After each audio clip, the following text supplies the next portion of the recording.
Assalamualaikum warahmatullahi wabarakatuh.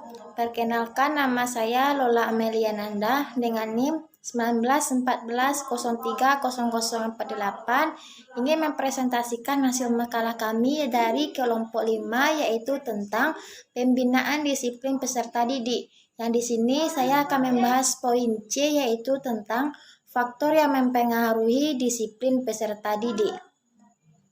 Faktor yang mempengaruhi disiplin peserta didik ini menjadi atas dua bagian, yaitu yang pertama, faktor internal. Faktor internal ini mencakup menjadi tiga bagian, yaitu yang pertama, faktor kesehatan, di mana yang pertama yaitu faktor jasmania yang tergolong menjadi dua bagian, yaitu yang pertama, faktor kesehatan. Faktor kesehatan ini, anak didik tidak akan mempunyai disiplin tinggi sehingga ketika segenap badan mereka mempunyai penyakit. Itu artinya bahwa kesehatan yang dimiliki anak didik amatlah penting ketika anak didik ingin mempunyai disiplin yang tinggi.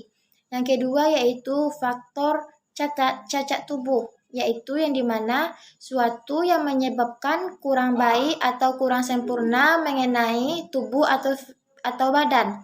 Yang kedua yaitu faktor psikologis. Kurang lebih ada 7 faktor yang tergabung dalam faktor psikologis yang mempengaruhi belajar, yaitu faktor inteligensi, yaitu kecakapan untuk menghadapi dan menyesuaikan ke dalam situasi yang baru dengan cara cepat dan efektif, dan mengetahui atau menggunakan konsep-konsep yang abstrak secara efektif, mengetahui relasi dan mempelajarinya dengan cepat, perhatian, minat, bakat, motif, dan kesiapan yang merupakan kesediaan untuk memberi respon atau reaksi yang timbul di dalam diri seseorang. Yang ketiga yaitu faktor kelelahan, di mana kelelahan pada seseorang walaupun sulit untuk dipisahkan tetapi dapat dibedakan menjadi dua macam, yaitu kelelahan jasmani dan rohani.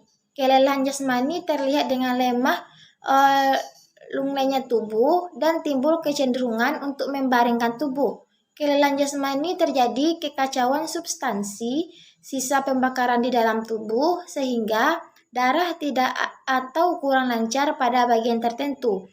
Sedangkan kelelahan rohani dapat dilihat dengan yang ketiga yaitu faktor kelelahan, di mana kelelahan pada seseorang walaupun sulit untuk dipisahkan tetapi dapat dibedakan menjadi dua macam, yaitu kelelahan jasmani dan rohani. Kelelahan jasmani terlihat dengan lemah lunglainya tubuh dan timbul kecenderungan untuk membaringkan tubuh. Kelelahan jasmani terjadi kekacauan substansi sisa pembakaran di dalam tubuh sehingga darah tidak atau kurang lancar pada bagian tertentu. Sedangkan kelelahan rohani dapat dilihat dengan adanya keluasaan dan kebosanan sehingga minat dan dorongan untuk menghasilkan sesuatu yang hilang. Jelaslah bahwa faktor kelelahan merupakan faktor yang dialami oleh siswa yang menyebabkan siswa menjadi malas dan melakukan sesuatu tepat pada waktunya, dan itu berarti bahwa kedisiplinan siswa terganggu. Yang kedua yaitu faktor eksternal. Faktor eksternal ini dibagi menjadi dua, yaitu yang pertama, faktor keluarga. Faktor keluarga merupakan pusat pendidikan yang utama, tetapi juga merupakan menjadi kesulitan disiplin dalam belajar. Itu artinya keluarga adalah salah satu lembaga pendidikan yang pertama kali yang menjadi anak didik menjadi baik. Dalam keluarga, sikap disiplin harus pertama kali ditanamkan pada anak ketika masih berada dalam lingkungan keluarga. Karena keluarga adalah komunitas sosial pertama yang diterjuni anak. Ketika disiplin itu sudah ditanamkan sejak dini dalam lingkungan keluarga, maka sikap disiplin anak akan menjadi suatu kebiasaan ketika mereka di luar lingkungan. Hal ini terjadi karena tiap pengaruh lingkungan yang menentukan tingkah laku si anak, yang terutama adalah keluarganya. Yang kedua yaitu faktor sekolah, yaitu lingkungan sekolah ini menyangkut seperti guru, alat, kegiatan, gedung, dan waktu sekolah. Semua faktor yang termasuk lingkungan sekolah di atas dapat berpengaruh terhadap disiplin siswa ketika mereka berada di dalam sekolah. Baiklah, hanya itu yang dapat saya presentasikan. Mohon maaf atas ada kesalahan dan kejanggalan. Billahi taufik wal hidayah. Assalamualaikum warahmatullahi wabarakatuh.